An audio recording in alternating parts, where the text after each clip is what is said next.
I'm here. Use me. Here am I. Jesus calls you, say, yes, Lord, gladly, and you cry at the altar, and Lord, thank you for your mercy, and thank you for calling me, and I'll give you my life, and I'll do this, and I'll do this, and I'll do this, and I'll do this. And the next thing you know, he puts you on the shelf and ignores you. That's test number one. Why does he do that? Come on. Very simple. He's looking at your motives. He's checking your motives. The minute you go through this time test, that's the time that God begins to purify the motives inside of you. You will face trials and tribulations and difficulties where you will have to rely on the promises. Things will hit you hard, and there'll be nowhere else to go but the Bible. That's called the word test. In other words, suddenly disastrous things happen. Suddenly you are persecuted, or you are tried by your family, or neglected by your parents, or accused falsely. And what you got to do, and this only place to go, God will see where will they go when these troubles begin. Will they go away from me, or will they come closer to me?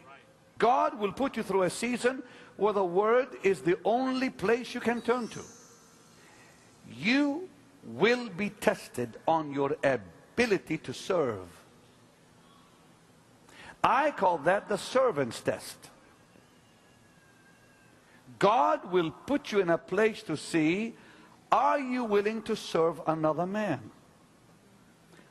Everybody wants to serve God.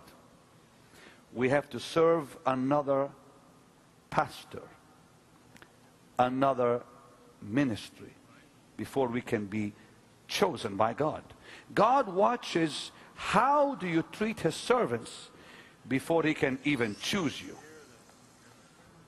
You say, well, how long will my test last? As long as it takes to get the world out of you. God will get the world out of your system. I have no interest in this world, I promise you. I don't enjoy a thing about it.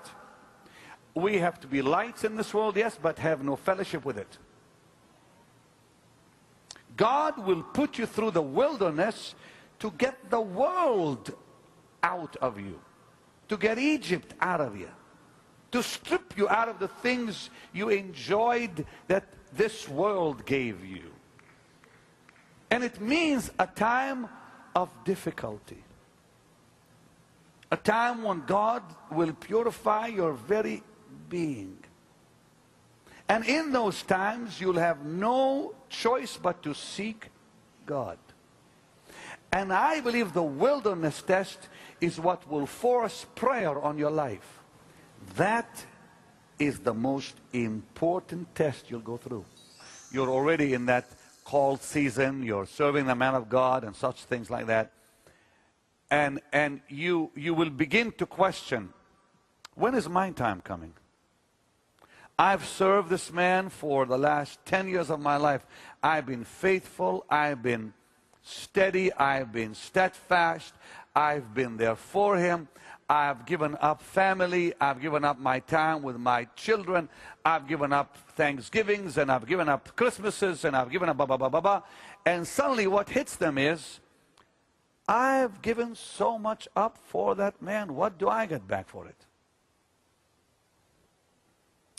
That season is called patience. You must prove you're a patient man. Prove it to God. You're going to wait till your time comes. This is not your time. This is his time. As long as he's ministering, it's not your time yet. You're not going to take off on him when he's still ministering. Pastor Benny's comprehensive teaching on preparation for ministry is available to you on 2 CDs, which include material not shown on This Is Your Day. Later in the program, he'll share how you can receive your own copies. But now let's join the audience at the Dallas Convention Center as Pastor Benny concludes his teaching. Number 6 is a most remarkable season. I'll call it frustration time. You will become so frustrated with your life.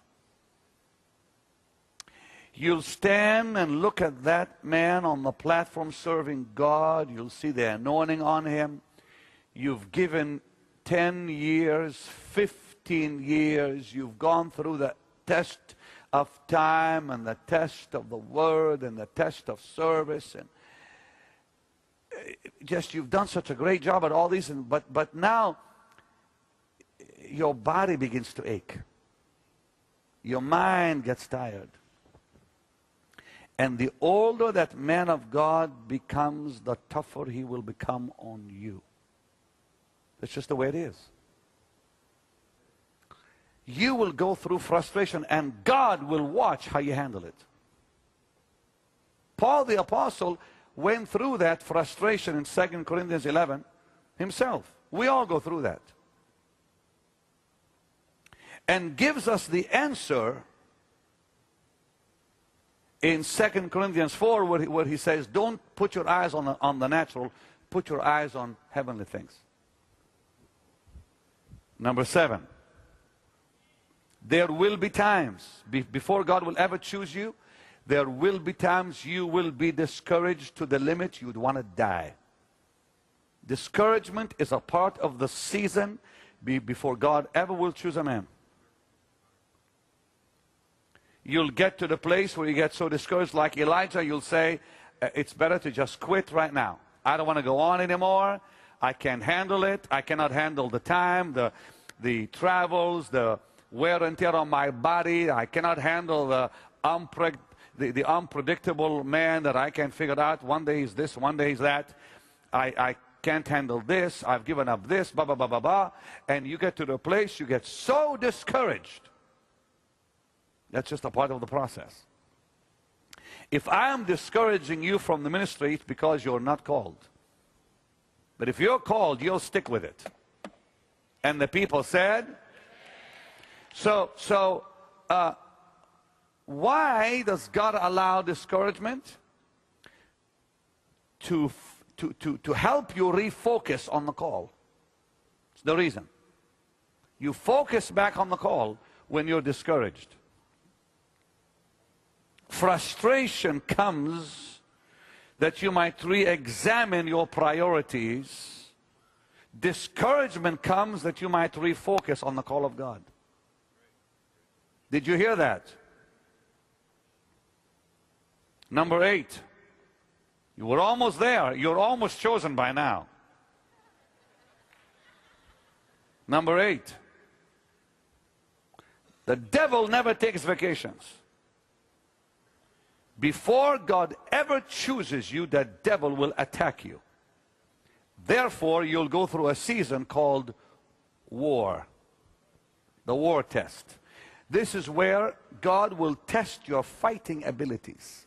Because if you can't win prior to your being chosen, you're going to lose on the other end.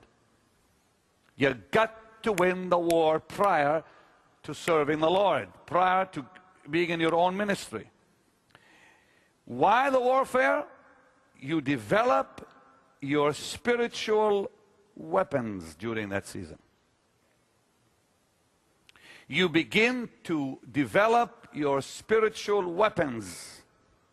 You begin to develop your warfare abilities. I went through that right prior God anointed my life. I can take you to the place, to the spot.